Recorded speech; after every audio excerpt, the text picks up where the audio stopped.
Siya si Erica, 16 na taong gulang, may asawa at anak. Sa unang tingin, makikita natin ang tapang sa kanyang pagkatao. Isang batang ina na matatag kahit maaga siya naging magulang. Ngunit sa kabila ng kanyang lakas, may mga lihim siyang dalang sugat at kwento na tatago sa ating puso.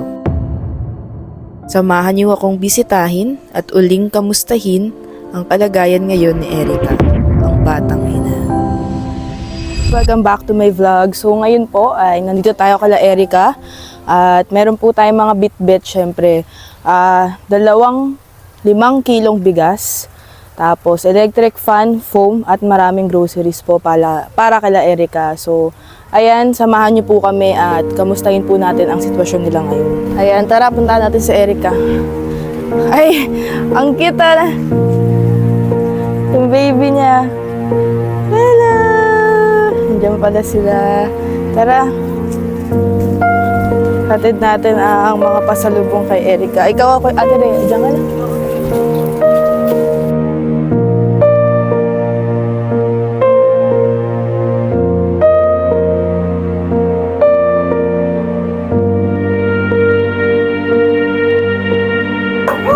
Meron ng silong sila Erica dito sa bahay. Kamusta Erica, kumain na kayo? Napatagal ang aming pagdalaw sa inyo, pero ito, syempre may bit-bit na tayong foam at electric fan. Lagay natin ito mamaya sa loob ng bahay nyo. Groceries, pampers ni baby, syempre gatas para hindi ka na mag-init. 10 litro yan. Tapos 10 kilo na bigas, 10 kilos at mga, may na siya, meron na siyang milk. Ang hirap hanapin ng gatas ha. Ang hirap hanapin ng gatas, wala sa SM tsaka sa hypermarket. So, kamusta ka naman, Erica? Kamusta naman ang ilang araw na hindi namin pagdalaw dito? Hello! Nasaan yung kinakasama mo ngayon? Nagtatrabaho. Si Yaya Beth ay gusto kong makilala. Yan. Kausapin mo siya, Yaya Beth. Kamustahin mo si Erica. Si Yaya Beth ay isa namin kasama sa Team Brooks to. Kamusta ka naman, Erica? Okay lang po. Ito baby mo? Apo. Ilan buwan na siya? 8 po nung 17 po. 8 na siya. 8 months. Lalaki? Opo. Uy, ang cute. Puryawsog ha. Ang cute niya. Mana sa mama. No?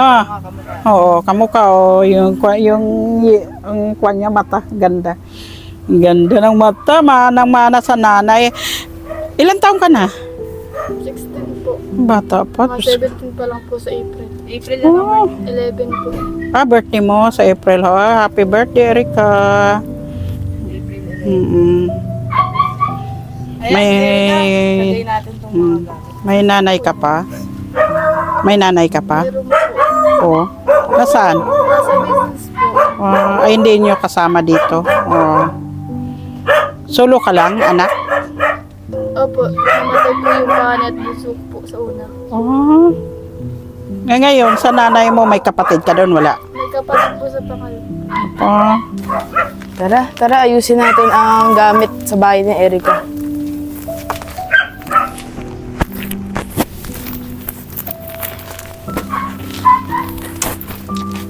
Makikipasok kami. May foam na si baby. Uy, sakto kaya itong foam. May gunting ka ba, Erica? Wait lang ha.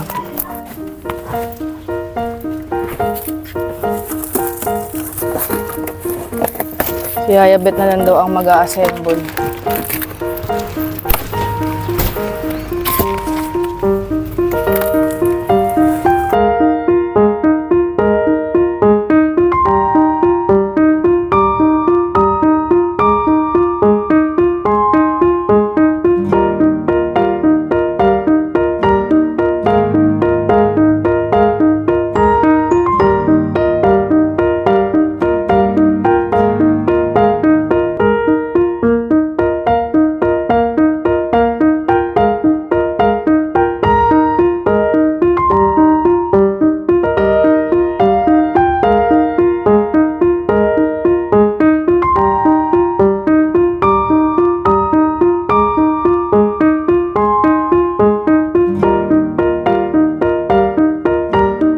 tara. Pasok natin. Testingin natin yan. Tingnan natin, Erika. May ilaw kayo dito, Erika. Saan? Ito? Ito yung switch. Saan? Yan. Saan to saksakan? Ay, yun. Testingin natin ang kanilang ano. Pwede na dito pa.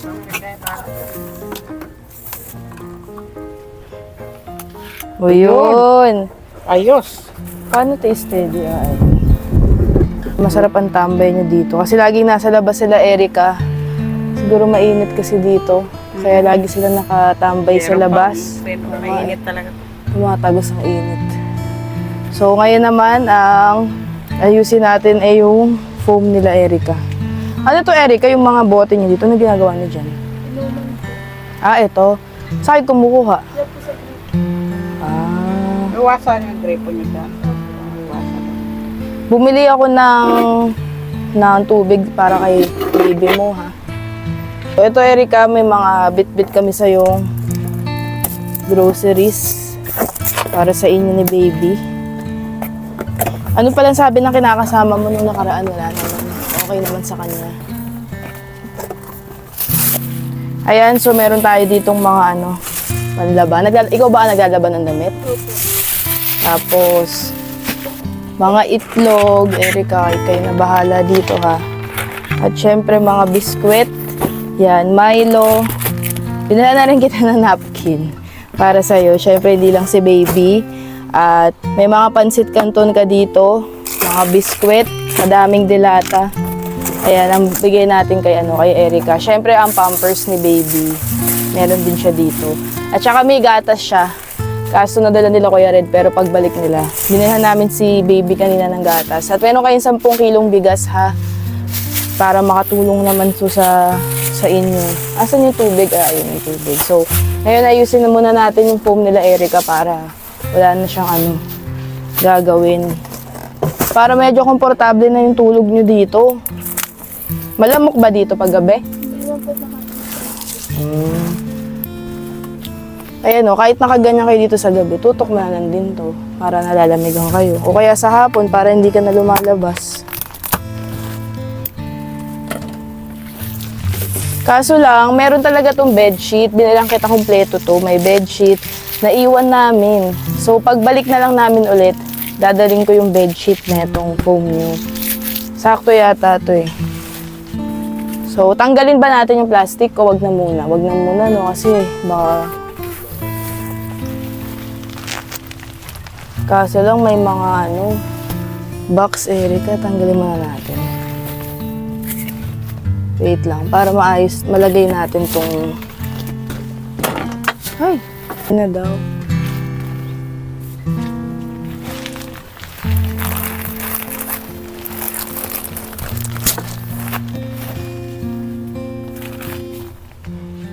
O, diba? Sakto lang yung binili natin. Saktong-sakto sa kama nila, Erika. Ang sarap na humiga dito, Erika. Sample mo. Charot. Yan, may komportable na si baby. Pag nakatambay silang dalawa dito, tapos may electric fan ako, ang sarap. Mahulog po yung ganit na kapang na po. Ay, oo, delikado na. Ay, oo nga, dapat may dito si Erika, para di siya na-stress kakabuhat kay baby, no? Pangharang dito, oo. Tapos para si Erika nakakaupo lang dito. Yung sa mga pang-baby na fence. So, ito, Erika, makakapahinga na kayo ng mas maayos at may electric. Matignan mo, hindi masyado naiirita si baby, oh. Ang lamig, eh. May may electric fan siya. Kayo na lang, Erika, ang mag-ayos ng kinakasama mo kasi baka magulo ang gamit niyo. Kapagalitan tayo, ikaw na ang bahala. Nahulog. Pagod ka. Binutas mo. Ay, sasama siya pero usag, baby. Kamukha mo. Ay, wala si Ali. Nasa labas ba si Ali? Sayang. Meron na ikaw, Ay, higain natin siya. Wow! Sarap!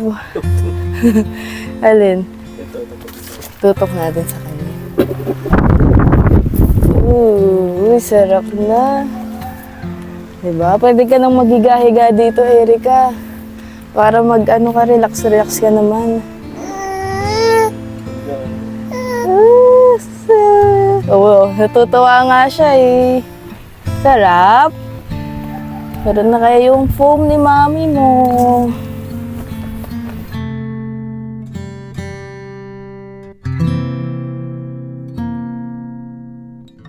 So, eto, Erica, ano namang masasabi mo, natuwa ka ba sa mga dala namin sa'yo? Opo. Magiging komportable ba kayo dito niyan? Opo. Oo, di ba? Nag-oo si baby.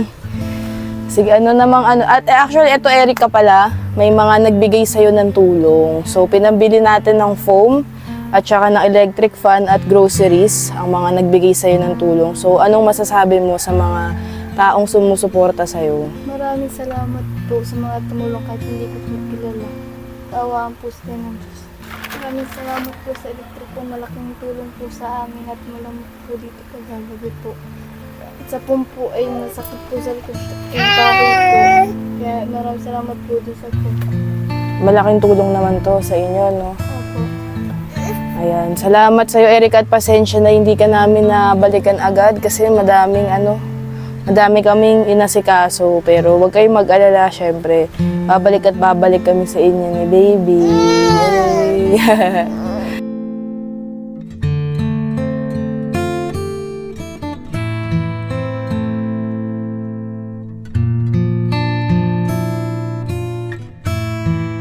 So, ayun lang, Erica. Maraming salamat sa inyong oras. Mauna na kami. Hindi na namin kayo istorbohin kasi may mga dadaanan pa kami. So, may gusto ka pa bang sabihin? Salamat po at bumalik po kayo dito. Welcome po sa mga tumulong po. Sana po sa mga tumulong po sa akin. Sana po madami po kayong tumulong sa akin. Maraming salamat po. Ayan, thank you so much sa inyo ni baby. Bye-bye! Bye-bye! No, sige na. Peace bomb na. Wala si Ali. Si Ali sana ang ipi-peace bomb natin kay baby. Kamukhang kamukha ni Erica ang baby niya. Napaka-pogi po. Ang ganda-ganda ng mata niya. Oh, halika na. Sige na, Erica. Thank you so much sa inyong sa inyong oras.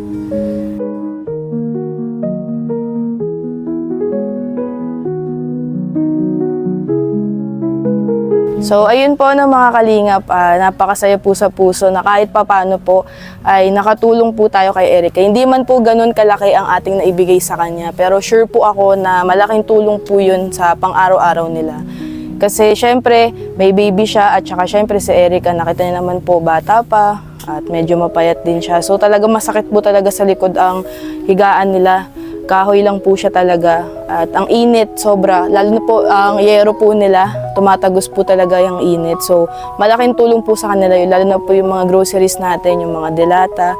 So ayun lang po, gusto ko rin po palang magpasalamat sa mga sponsors na tumulong po kay Erica. So nakalimutan ko po ang phone ko kung nasan po ang notes at names ng sponsors. So isusulat ko po sa comment section para po appreciation po sa mga tumulong po kay Erica. So, thank you so much po at nag-share po kayo ng blessings sa kanya. Maraming salamat po sa mga sumusuport sa ating charity vlogs, lalong-lalo po sa beneficiaries po natin. Kung sa ibang tao po, maliit lang po ang tulong na nakikita nyo, ang groceries, para po sa kanila, sobrang laking tulong po nito. So, thank you so much po ulit sa mga nagsusupport at God bless you all po.